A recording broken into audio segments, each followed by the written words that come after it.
निर्गमन की किताब 12 का 8 पढ़िएगा। एक्सोडस 12:8,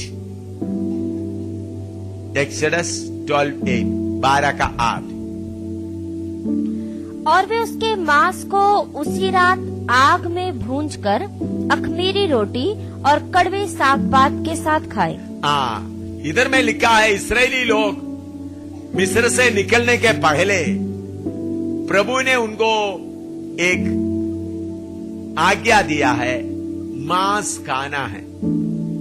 मांस खाते समय में कड़वी साग के साथ। मैंने इसके बारे में पहले आपको बताया, थोड़ा कुछ बताया है, लेकिन उसका पूरा मतलब बताया नहीं, आपको समझने के लिए थोड़ा बताया। मिस्र से कड़वी साग के साथ मांस खाने के लिए प्रभु ने क्यों बोला है?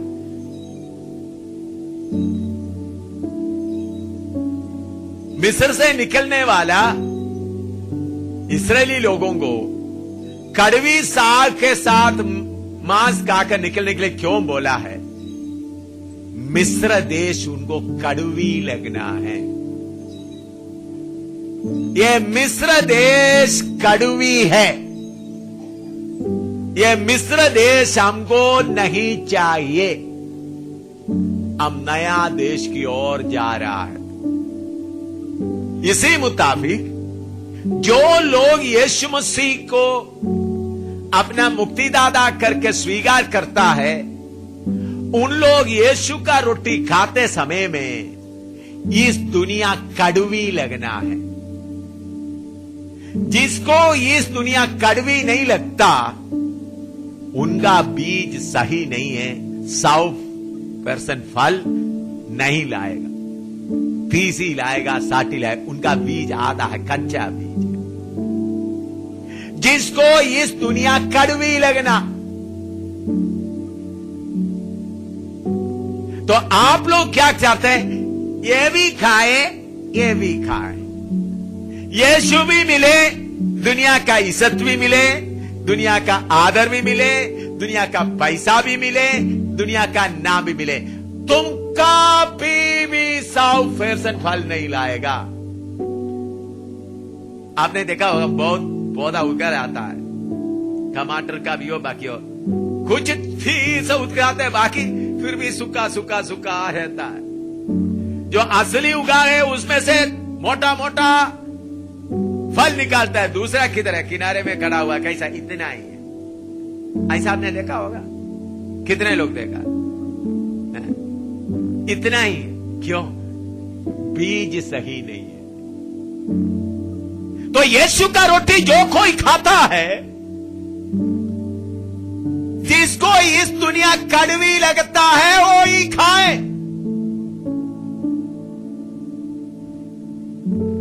लेकिन आपको यीशु का रोटी खाने के बाद आप दुनिया में कितना आपको मीठा लगता है, भाई तुमसे फल नहीं आएगा।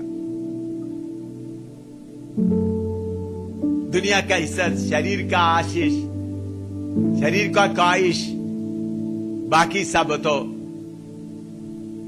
तुम फल नहीं लाएगा। आप गलत जगह में आए। पहले सदी के लोग जब खाया, उनको अपना धन दौलत के ऊपर मन नहीं लगा,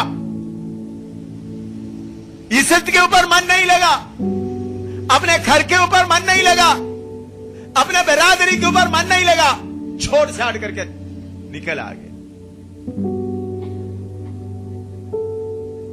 मैंने जब खाया, सही खाया, उस समय में मैं प्रभु की सेवा के लिए तैयार था। मैं शादी करने के लिए, मेरा पत्नी अमनी इधर बैठी है, 7-8 प्रपोजल आया था शादी का। मेरा पापा मम्मी बोला, जब मैं केरला में गया तो बोला, तो बेटा 7-8 कुछ लोगों का फोटो भी सब रखा है, सबका नाम लिखा है, सब इधर जाओ इधर जाओ इधर जाओ। मैं तो कोई बड़े आदमी नहीं, लेकिन कुछ मैं जगह जगह में कुछ प्रचार करने के लिए, कुछ लोग माँ बाप कुछ जो जानते हैं, तो जानने के कारण चलो एम शामिल को। तो मैंने देखा तो अमनी का भी नाम आया है। अमनी का नाम, अमनी के बारे में प्रपोजल आखिरी में आया था, पहले आया था ना आखिरी में। उधर चर्चोकुट का एक पास्टर था, उन्होंने बोला इस मुताबिक अमनी नाम एक लड़की है, उधर है, तो वो भी लिस्ट में लिख दिया, तो 8। तो मैं प्रार्थना करते समय में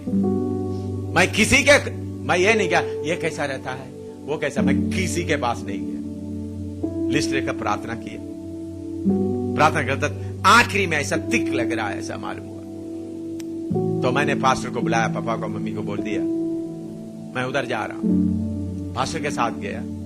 अमनी तड़िकारम को नाम जगह में प्रभु की सेवा के साथ नौकरी, उधर में बच्चों के बीच में, ऑर्फनेज में, उनको पहले बाइबल स्कूल में पढ़ी थी, तो सेवा करना चाहती थी।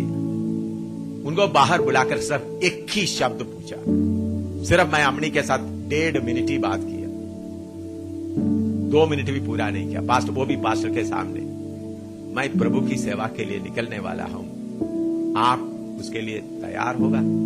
बोला मैं भी वही चाहती हूं। बस इससे अलावा कितना पढ़ा, क्या है, क्या करे, एक शब्द भी, वो भी वो पास्टर के सामने ही पूछा, बस। क्योंकि मैं बीज, अच्छा बीज खाया था, कड़वी साग के साथ खाया था।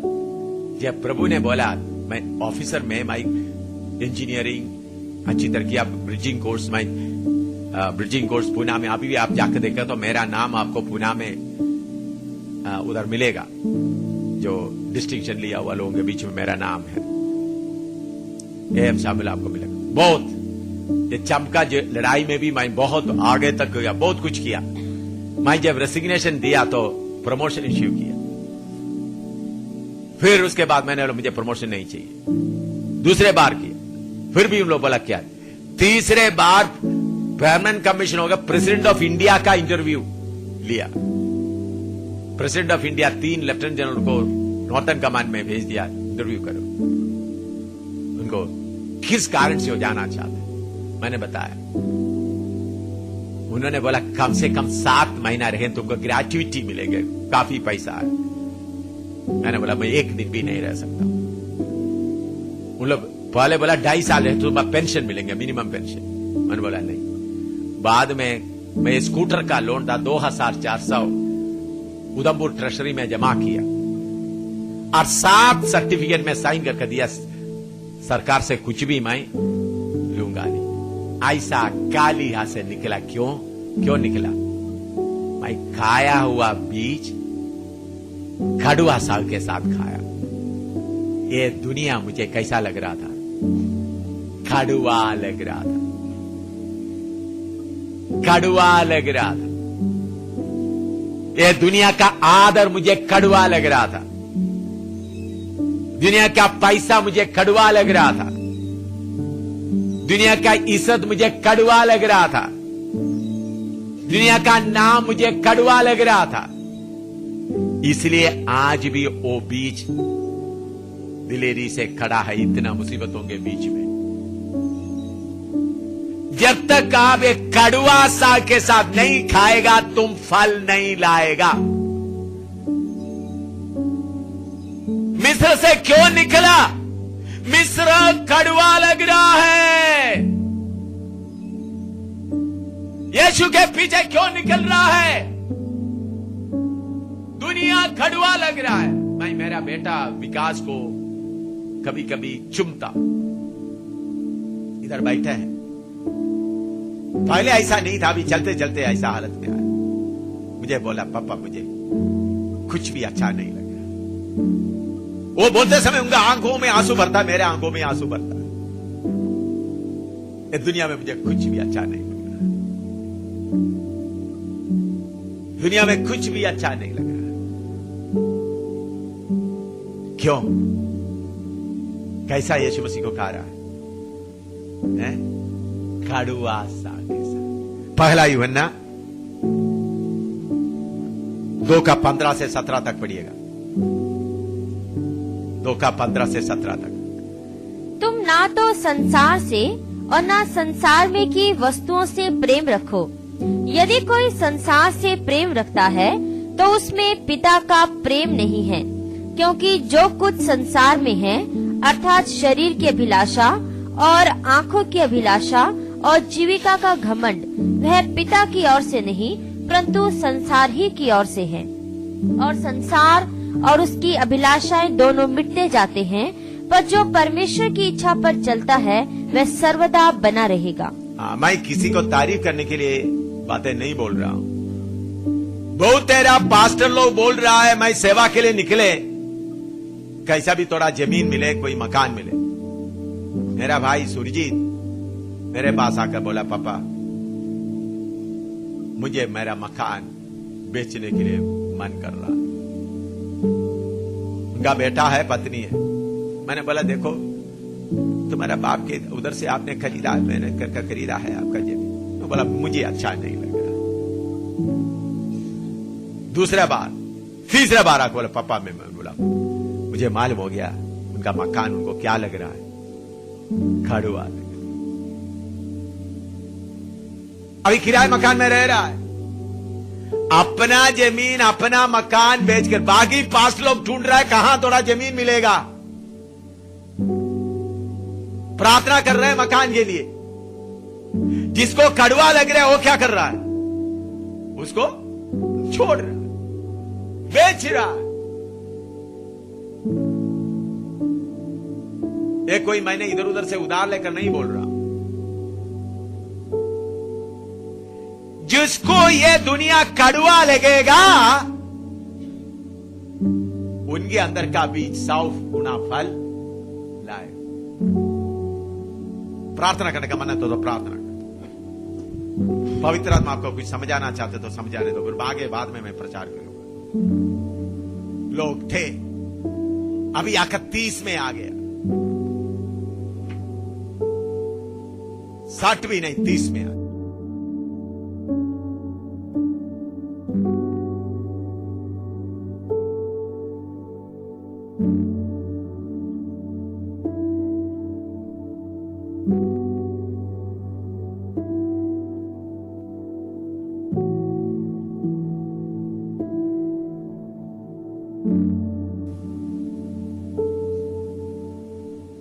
आजकल विश्वासी लोग, सेवक लोग भी यीशु के नाम से खमा रहा है। योंगिचों का दोस्त बनकर दुनिया की चीज के लिए प्रार्थना करके खमा रहा है। मैं दोबारा आपको बताता हूं, यीशु मसीह का वचन आपके अंदर पूरे तौर से जाना है, पूरा अच्छा बीज के तौर पर आप उगकर आना है, तो इस दुनिया आपको कड़वा लगना है। इस दुनिया कैसा कड़वा लगेगा? असली चीज को देखते समय में इस दुनिया कड़वा लगेगा। मिस्र से निकलने के पहले कड़वा साग के साथ इसलिए खाने के लिए बोला मिस्र पूरा कड़वा है। इसलिए प्रभु ने बोला किसी बात के लिए मिस्र में मुड़कर नहीं जाना। शादी के लिए, छोटे मोटे चीज के लिए, इवन घोड़े के लिए भी मिस्र में मुड़कर नहीं जाना। मिस्र और तुम्हारा बीच में लाल समुद्र है। मिस्र के सारे लोगों को लाल समुद्र के अंदर डुबा दिया। इसी मुताबिक असली विश्वासी और दुनिया के बीच में एक लाल समुद्र है। वो लाल समुद्र में तुम्हारा सारे खुदी को डुबाना। लूका 9:23 पढ़ो। लूका 9:23।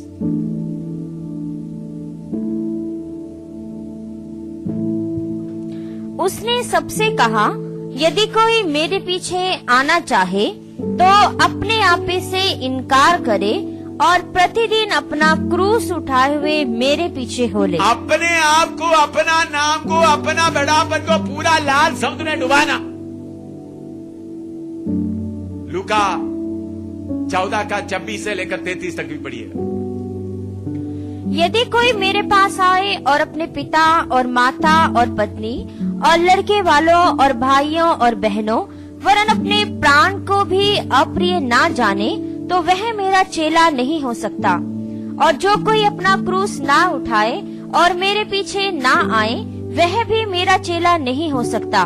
तुम में से कौन है कि गढ़ बनाना चाहता हो और पहले बैठकर खर्च ना जोड़े कि पूरा करने की बिसात मेरे पास है कि नहीं? कहीं ऐसा ना हो कि जब नींव डालकर तैयार ना कर सके तो सब देखने वाले यह कहकर उसे ठट्ठों में उड़ाने लगे कि यह मनुष्य बनाने तो लगा पर तैयार ना कर सका। या कौन ऐसा राजा है कि दूसरे राजा से युद्ध करने को जाता हो और पहले बैठकर विचार ना कर ले कि जो 20,000 लेकर मुझ पर चढ़ा आता है क्या मैं 10,000 लेकर उसका सामना कर सकता हूँ कि नहीं? नहीं तो उसके दूर रहते ही वह दूतों को भेजकर मिलाप करना चाहेगा। इसी रीति से तुम में से जो कोई अपना सब कुछ त्याग ना दे तो वह मेरा चेला नहीं हो सकता। वे मेरा चेला नहीं हो सकता। परमेश्वर मूसा को भेजा मिस्र से इस्राएल को छुड़ाने के लिए। फरो छोड़ने के लिए तैयार नहीं था। पहले उनसे बड़ा कठोर काम करवाते थे, बाद में बोला तुम इधर ही आराधना करो। तो मूसा ने बोला हम इधर ही आराधना नहीं करेंगे। फिर बोला तुम आदमी लोग सिर्फ जाओ। मूसा ने बोला आदमी लोग हम सिर्फ नहीं जाएंगे, हम सारे बाल बच्चे जाएंगे। फिर बोला तुम्हारा गाय बैल को इधर छोड़ कर जाओ। मूसा ने बोला एक गुरु भी इधर नहीं छोड़े। आज बहुत तेरा लोग सियोन देश के लिए निकला है, कुछ लोग छोड़ा ही नहीं, अपना देश में ही रहकर हालेलुया बोल रहा है। कुछ लोग आधा निकला, आदमी निकला गया, मौका आते वक्त शादी के लिए, बाकी बातों के लिए, इज्जत के लिए किधर जा रहा है? मिस्र में जा रहा है। शादी अपना फैमिली का स्टेटस चाहिए ना, फैमिली के इज्जत के अनुसार। वो किधर जा रहा है? मिस्र मतलब क्या है? आदमी लोग ही सिर्फ गया, बाकी सब किधर पड़ा? कुछ लोग अपना मकान, बाकी प्यार छोड़ दिया। भाई तुम सियोन में नहीं पहुंचेगा, तुम कनान में नहीं पहुंचेगा, तुम सारे बियाबान में खत्म हो जाए।